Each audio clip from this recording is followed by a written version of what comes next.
Unbiased Trades here, and today we're going to be focusing on where to focus on a chart. So this is going to cover areas of interest, areas of emotion, and areas of liquidity. So this is very important to how you trade, and I think this can really help build you a better idea of the chart structure in a day on small caps. Just to remind everyone, this is mainly for small caps. You know, some things do apply to big caps, but mainly I'll be focusing on small caps, okay? Um, Also, this doesn't really apply to OTCs. Maybe I'm not too sure because I don't really trade OTCs, but I'm just focusing on small caps here. So let's get into this. Um, so this is what we're going to be using. This is an amazing chart. Well, yeah, I guess chart made by the Short Bear, and I'll be taking some notes from him, some things I have learned, and just a summary of the information. And if you want, you can look up the Short Bear and find out more from his channel and stuff like that. So yeah. So first we're going to be looking at, so this is the pre-market and this is market open. The first one you're going to be seeing is that we have a harsh dump into open, right? So this is where the company can maybe dilute, or there's just, heavy selling pressure, heavy selling all the way down. And we're seeing this to create a false sense of security for short traders. These short traders that are going to love shorting into weakness, maybe they're newer to the market or something like that.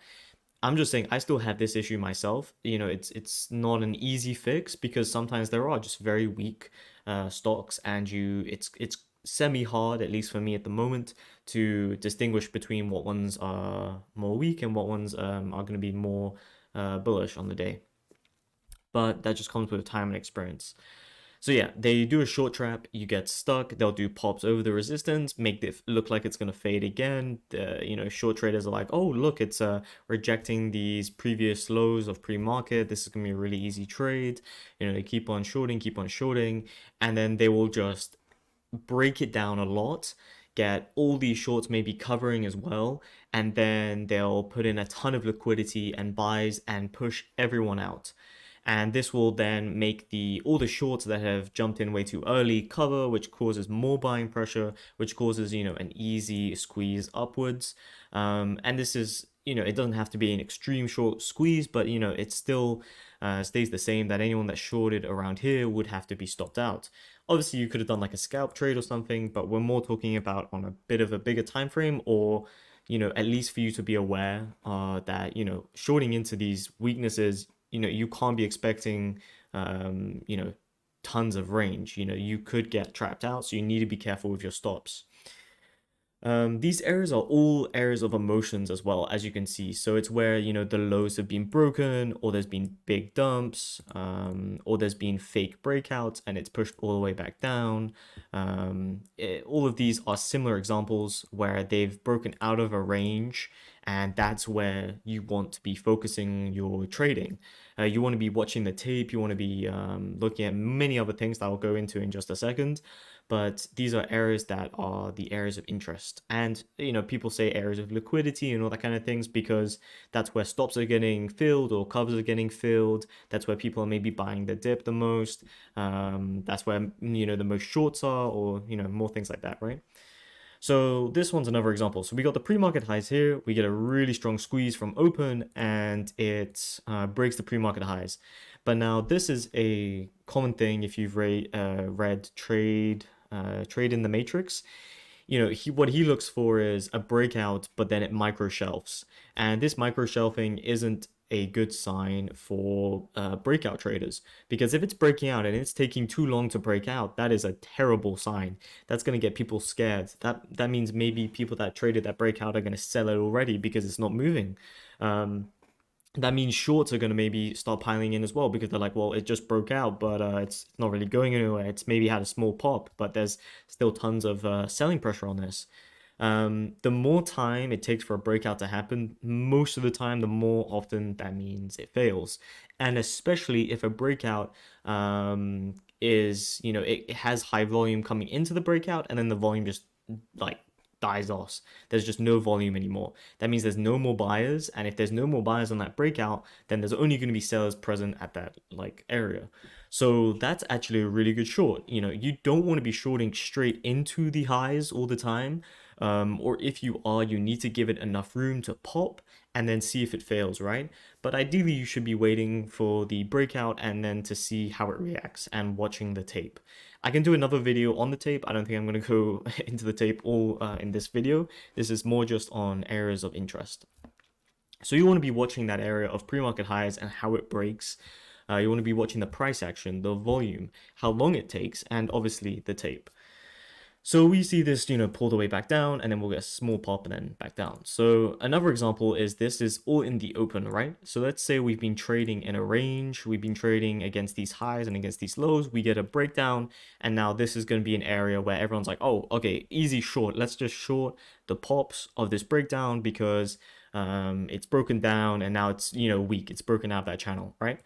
That is a bit of an ambitious move. You want to be watching to see that, if they break these lows, then all these stops of these buys are going to be sold. That'll create some more selling pressure, obviously, but that's going to provide liquidity. And for small caps, for these companies that want to dump shares because they have ATMs or warrants, they're going to want that liquidity to sell into. Because they can't use, okay, for example, if you've got 10 million ATM, $10 million ATM, and your share price is like $2, you can't just sell 10 million into that $2 stock. It's gonna go to zero. So you need to provide like a squeeze, like a pump, to sell those shares into, and most importantly, you need the volume to sell those shares into without completely crashing your stock, or at least being able to sell them at the best price at that current time. So if they break all these stops here, they get the liquidity, they can buy tons of shares and they can push it all the way up. And also, people will stack in here short, they'll get stopped out as well. So that provides even more liquidity and it's an easier job for them to push it up. Here's another example. This one's more better to short in my opinion. You break out of the highs and the highs don't they pretty much stuff, but it's more about that they break out and it's just not a good follow through. The more experience you have watching these, the better you'll get at these. I think, breaking the lows is maybe easier to see if they're gonna keep on buying it up because you can watch the tape and it's semi-easy to see maybe. But breaking the highs, you do need to have the experience to see oh, okay, is the ask stacking up? Is the bid stacking up? Are there buyers here? What's the volume like? All those kind of things that I can maybe go into in another video if you comment below and you want to hear about that kind of stuff for at least my experience. So this is a better short, as you can see here. And then this is how it kind of looks like on a whole chart. Maybe if it, this isn't gonna happen every day, but this is what you could see. Stuff at pre-market from the breaking out of the highs of pre-market.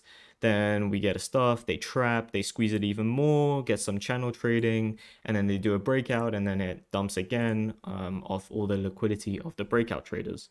So pretty much, as you can see on this chart, is that every area that provides volume and liquidity, this is where you want to be focusing, because that's where it's going to be either a pivot point or it's going to be somewhere where you can make a good trade, right?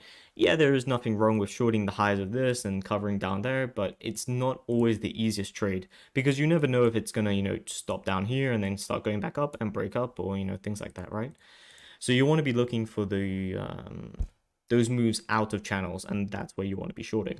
Another thing you should be focusing on, as I state here, is you want to be focusing on dilution, cash left, and underwriters for these small caps. This is really, really important because, these moves and this, how can I say, these areas of liquidity are only really important if dilution is present, right? If dilution and underwriters are present, then they have a reason to want to make the stock go higher, and they need the volume, they need the volume to sell these shares into. If there isn't any dilution, then, that doesn't mean the stock can't go up and, keep on going up, but it doesn't really have the thesis for you trying to trade these areas because there's no reason from your understanding, at least at the moment, of if there's no dilution on this stock and it's breaking out new highs, there's no reason that there's going to be selling pressure into that breakout. There could just be more buyers, there could be more people just wanting to buy the stock. So you need to be definitely careful of that. Cash left is also a big one. So if they have dilution and they have very little cash, like they're burning 6 million a month, they've only got 3 months left of cash, then they want cash and they're gonna dilute those shares and they're gonna try and get the best price possible. Obviously, all this means doesn't just mean, if they have dilution and low cash, doesn't mean you can just short like straight away and that's an easy trade. As you can see here, they will try and trap you to provide that liquidity, and that's where like the hard things come in. And then underwriters are important as well. If you keep track of the underwriters, some underwriters, definitely do more fishy manipulation compared to others, and some even do similar trends for the same stock or multiple stocks. So these are all things you should be keeping in mind while trading small caps. And just remember, small caps is all about cash and liquidity. So I hope you've learned something, and I hope next time you trade, you're looking for these areas and these breakouts and break lows, and that's where you're trading, not just trading the channel and the chop.